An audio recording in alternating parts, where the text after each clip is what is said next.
I've lost some weight in the last year because I was fat and in pain. And part of losing weight for me has involved really bad nightmares. Since I go to bed very hungry every night, I have to digest something, and I'm digesting dreams and memories and things while I lie in bed, and it's pretty awful. I had a dream that I was walking down the street in a suburban neighborhood, and a van pulled up, and some guys jumped out, and one of them put a gun to my head, and he said, "If you can't make 15 people in this neighborhood let you be their dentist, I'm gonna kill you." And I was like, oh, God! And so I'm running around this neighborhood screaming at people, just being like, "Let me be your dentist!" Like, no subtlety. I don't have time for like the soft sell where I can be like, "Hey, so what's up? How's your dental guy? How's it going with him? Because I also dent, and perhaps we could just go up to people and be like, 'Let me be your dentist!'" And so people are running into their homes, like getting into their cars and peeling out. And I'm like, oh my God, I'm gonna die. And so I just run up to people's houses and I'm like, you know what? It's not enough. I'm just one man. I'm not terrifying enough. I have to pretend I'm a group of people. So I start like harmonizing and singing in different pitches. And so I'm like going like, "Let me be your dentist," into people's like kitchen windows. And then pretending I'm a little girl and being like, "Let me be your dentist." And I'm like, if they hear all that, they're gonna think it's a bunch of people. They'll have no choice. They'll just come out and let me be their dentist. So in like the crescendo, in the highest voice I can do, I go, "Let me be your dentist." And I really yelled it in real life while asleep. And so my wife is like, "Oh my God, what's going on? Are you okay?" And I'm like, "No, I'm hungry." Aren't you lot beautiful? This is so nice to be here. It's been a bit of a difficult year. My mum died 10 months ago. She fucking died on me, right? I fucking hate cancer. Give me a cheer if you think cancer's a dick. Yeah, right? I fucking hate cancer. She's ruined everything for me. Ever since she's died, she's ruined fucking everything for me, right? You know, a lot of people, when they die or they have something big happen to them, they get like a grief diet, right? Or maybe they just try to eat differently or whatever, and they say, "Oh, I lost 2 stone in 12 months." And you're like, good for you. Good for you. Well, my friends, thanks to my grief diet, I have put on 3.5 stone in 9 months. You're welcome, ladies and gentlemen. You're welcome, right? And it's weird because what's a really good excuse now is my mum's death, right? So I'll go to the donut shop and I'll be like, "Can I have 6 donuts, please?" And they're like, "It's 8 o'clock in the morning." And I'm like, "My mum's dead?" And they're like, "Sorry, yes." I've got a beard. Dogs look at me differently now. They do. I saw a dog recently, and the dog was side on like this, and I was coming down like this, and the dog went like this. Did a double take. I'd never seen a dog do a double take before. When I realised I was going to have a big beard, I thought, oh, what am I going to do to help people think that I'm still a safe member of society? And I thought, I know what I'm going to do. It's going to be expensive, but it's going to be worth it. So what I did was, I got myself a North Face waterproof jacket. So what happens is, I put it on,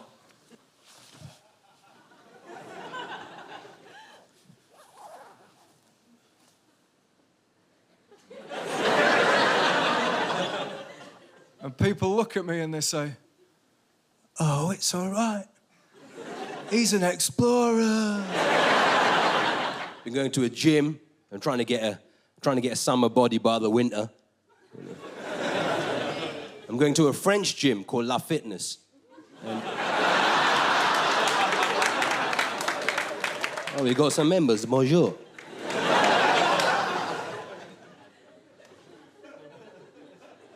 I'm uncomfortable when I talk to a man naked in the dressing room. Don't chat to me when you got no clothes on.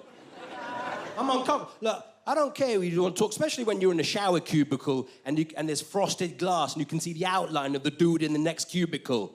I don't want to see what he's doing, bruv. Especially when he's got his hand pushed up against the glass. He comes out and just looks at me, completely bollock naked. I don't have a conversation with you when you got no clothes on. Dude just looks at...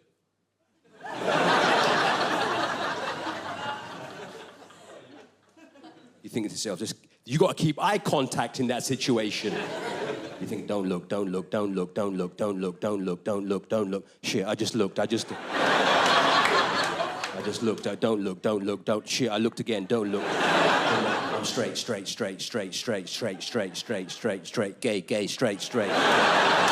Straight, gay, gay, gay, gay, gay, straight, straight, straight, gay, gay, gay, straight, straight, straight, gay, gay, gay, gay, gay, gay, gay, gay, gay, gay, gay, gay, straight, straight, straight, straight, straight. You gotta outnumber the straights with the gays, you know? They cancelled my membership. Apparently you're supposed to say that stuff in your own head. Before we get started, I just want to say I had to lose some weight since last year because I became fat. And here's how I found out. I went to the National Air and Space Museum in Washington, D.C. with my wife last year. It's an amazing place. They got rockets and bigger rockets. It's amazing. And they also have scales where you can stand on the scale and it'll tell you what you'd weigh on Jupiter or the moon or Mercury. It's fascinating. When you stand on Jupiter, Jupiter's huge, right? So it has a lot of gravity, so you stand on it and you're like, well, look at that. I'd weigh 7,000 tons on Jupiter. Isn't that fun? And then you can go on to our moon, which is smaller. So you stand on that and you're like, whoa, how about that? Just a little feather is what I'd be on the moon.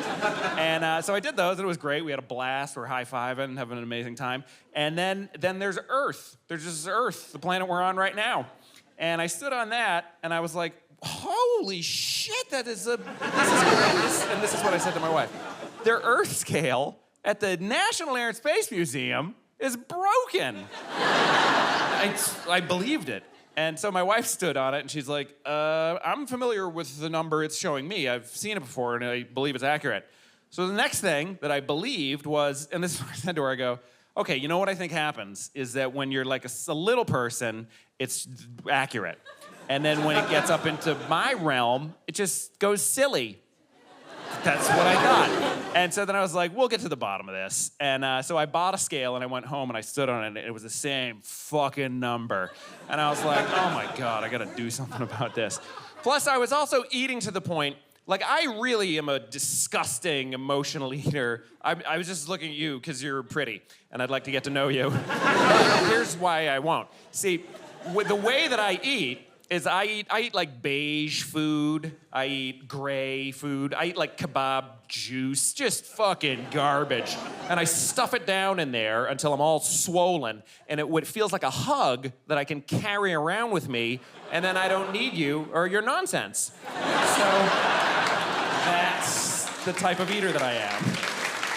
I drink a lot of mint tea, you can probably tell, and I buy my groceries online here in the UK. You take that for granted. You can't do that in America, because in America, every house is 75 miles apart, separated by farmland. And if you ring someone's doorbell, they just shoot you in the face. So they can't do it. But here, you just order groceries online. It's fucking amazing. So I do. And I went to order some mint tea the other day as part of the weekly shop, as I do each week. And I got to mint tea, and I was like, hey, that's weird. It's kind of expensive. And I was like, I wonder why is it so expensive? But then I was like, well, are they going to deliver it to this couch? Then I don't give a shit if it's 8,000 pounds. Order. And so I found out the next day what the problem was. There'd been like a quantity glitch, and it actually took 2 men with like a pallet delivering the mint tea. So now I have all the mint tea in like zones 1 through 6. Like, if you want mint tea now, you gotta come to me. And so I'm drinking mint tea like crazy, willy-nilly. I'm not making it the treat that it should be. I'm just going crazy with the mint tea. My wife and I were gonna watch some TV recently, and I was in charge of tea, and she was making popcorn, and I finished the tea first, and so I came in to sit down on the couch, and I sat down, and as I'm not being careful with my mint tea, I just spilled 100% of the cup right on my genitals. And none of it got on my thighs or my stomach, just 100% of a boiling cup of water on the C&B. And so I was like, "Argh!" And there was a glass of water on the table next to me, so I immediately pulled my pants down and just stuck my dick and balls into a glass of water. Like the way that you would think you're supposed to fuck a woman when you first hear about sex when you're like 7. You're like, okay, so I put my soft penis and testicles inside the woman and then just scream into her mouth? Is that what I did? at that moment, my wife walked in with the popcorn, and she sees me, and she goes, "Oh my God, what happened?" And this is what I said to her. I go, "I think it's pretty fucking obvious." She just pirouetted with the popcorn and walked out. And then I'm like, ugh. And then I kind of calmed down and realized I wasn't too badly damaged. And then I realized, you know what? It might not be perfectly obvious what has happened. It might not be. And meanwhile, she comes in and sees this fucking aquarium of nightmares. Now, full disclosure, I've just found out I've got an underactive thyroid. I don't know if any of you know what that is. Has anyone else got an underactive thyroid? You can tell they've got no energy to cheer. And what I found out is people with underactive thyroids tend to work in the thyroid department of the hospital. You have this ultrasound on your neck, right? You go in, and with the people that don't talk to you, ever. So I lie on the bed, and she lubes up my neck and puts this thing on it, and I think, well, this is very awkward. And what I tend to do in awkward situations is make a joke, hence the job. So I lay back on the bed, and she looked over me, very bored, and I said, "Is it a boy or a girl?" Thank you. I wish you were there. Because she looked down at me and said, "We're just checking the thyroid today."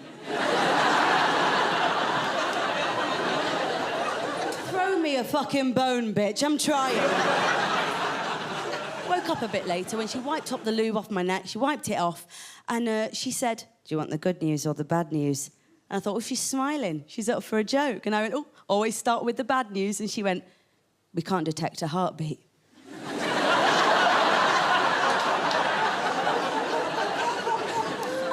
I'm sorry, Nursey, did you just make a dead baby joke at me?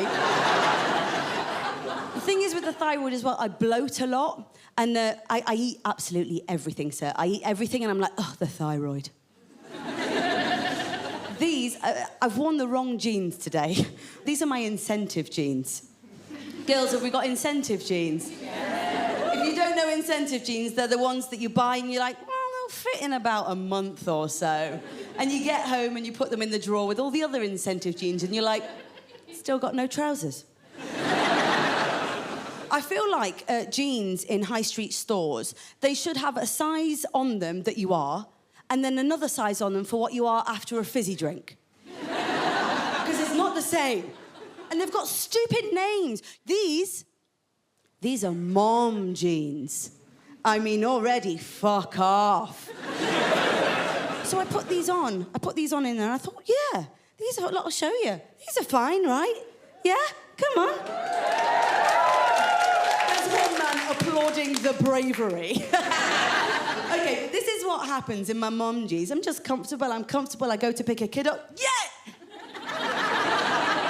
The fuck is that? From the front. That's not even me, bitch. That's hitting rib. What is, that's not a mom jean. If I had a kid, I'd be like, you fuck, mate, I'm sorry. I got a skirt, right? It was a size 12, and I went into the changing room, and I put it on, and it did not want to go over one leg. And I was like, okay, fine. It's, you know, fine. It doesn't want to be my skirt. That's fine.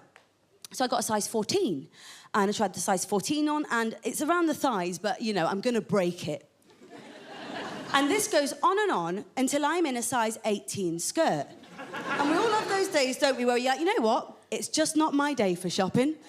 So I thought, fuck this. Went to take it off. It would not come off. I thought, I need some help. So I opened the curtain and I waddled out to the lady and I said, excuse me, this skirt is a size 18, which is fine. That's okay.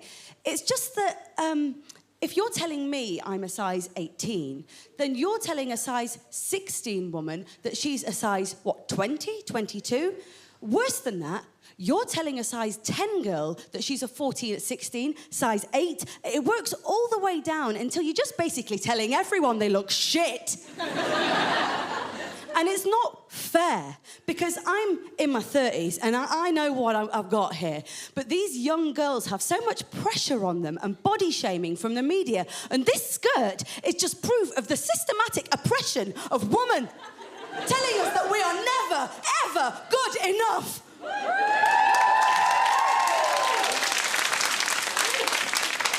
And to be fair to her, she looked me dead in the eye and she said, I am so sorry. I do not work here. I eat food, like many of you. I'm kind of gross at it. There was this TV show I was writing on some years ago, and they brought in food for the writers, like really nice food. They brought in mangoes from Senegal. They brought in different types of kale, purple kale, the latest type of kale kids are taking. And I just pushed that aside, and I found some shitty, dusty cubes of orange American cheese, like the worst thing my culture has to offer, and I love it. And I just started eating that. And then I found some chocolate chip cookies, not good ones, but like store brand, shitty, stale ones, which I love. And so I started eating those. I did that for like 90 minutes or so, and then I left work, and I was driving home, and all of a sudden my stomach was like, check it out, you're gonna vomit in 10, 9, 8. Oh my God. So I pulled over and vomited fucking cataclysmically. I would say about this far from some old men playing dominoes on their stairs, and I was just like, while making eye contact with them, and they were so upset. And it wasn't one of those things where, like, you know how when your body betrays you, you try to blame it on fucking anything else? Like if you're in an elevator and you make a smell that you didn't mean to, you like run out and you're like, Theresa May. And so, don't accept. But there was nothing I could blame it on other than my own terrible decision. So I was just like, this is me, my purest essence, And I think it ruined their day.